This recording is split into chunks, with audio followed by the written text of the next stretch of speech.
about investors, they refer to Shark Tank or Dragon's Den because that's what they've been seeing. I feel like it's far off from reality. Way off. What is real in there that you can say, okay, this is somewhat, real and close to reality, and what is far off? Well, it's going to be a little hard for me to say for you exactly because I never watched it, believe it or not. Wow. So I watched some clips on YouTube, but I didn't really watch the show. However, it's a TV show in the end of the day, so you have to remember that it's a show. There is that element, you cannot take it away. The way that they think is correct, the way that the investor kind of look at the business and assess it is correct, but it's all on steroids. Everything is happening so fast right here, right now. Yes, no.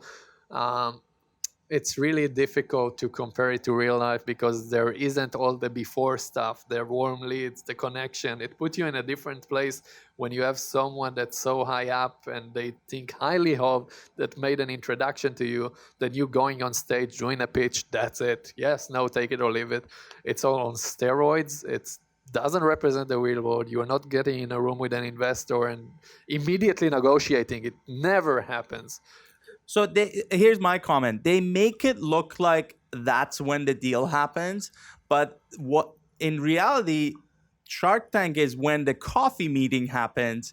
The deal happens way after the episode airs because, or when it happens, because the due diligence starts from there. The more meetings, and a lot of them fall through. A lot of them don't happen. Due diligence, negotiations, all of that is not mentioned in Shark Tank. It's Nothing. Straight to the point. They make it dramatic that you go in front of an investor for the very first time, you say hi, and you get money. That doesn't happen ever. You get to know them. The only difference is maybe if you go for a coffee, they ask you some questions and they get to know you. In the TV, they're really drilling you.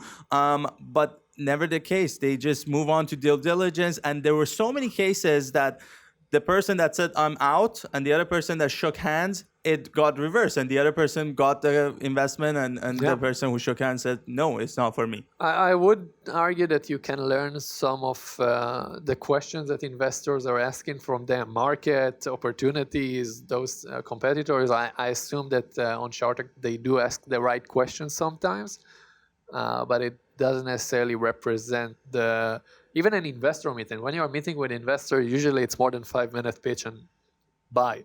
You get to talk, you tell them about yourself, and they get to know you as a person a bit before you are doing the pitch. And also I would say, don't do a mechanic pitch like a robot. Just talk with them and show them through the pitch like you're speaking, like we're speaking right now. Don't do like a pitch.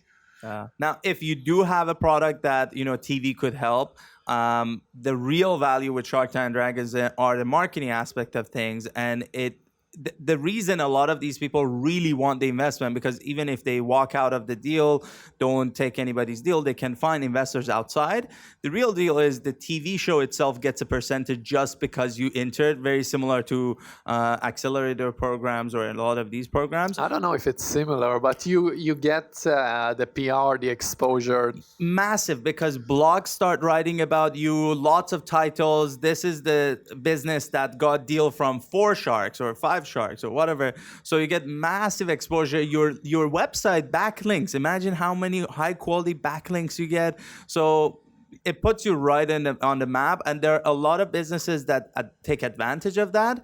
Depends on what product you have. I would say even if you have the right type of business to go on Shark Tank, make it after you did 100 pitches at least, if you want to have any chance of raising money. And of course, if you did 100 pitches, I would assume you should have raised something. So that would also help boost your confidence and it's funny, make sure that you're in the right place. And it's funny, on TV, you need to have a 2-minute act for the TV, whereas nowhere in real life you need that.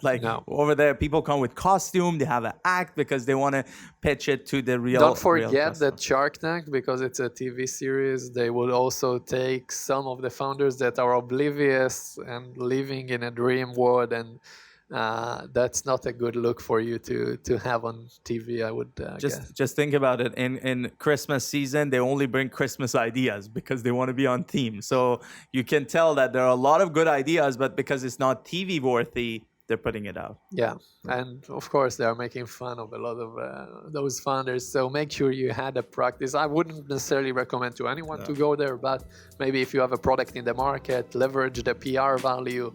You have good answers for all of their questions. You are in a position of power where you can negotiate, even if they're not going to invest in you. I think then you might have a good product to go with to Shark Tank. But otherwise, start doing the Wrapping it up, take away.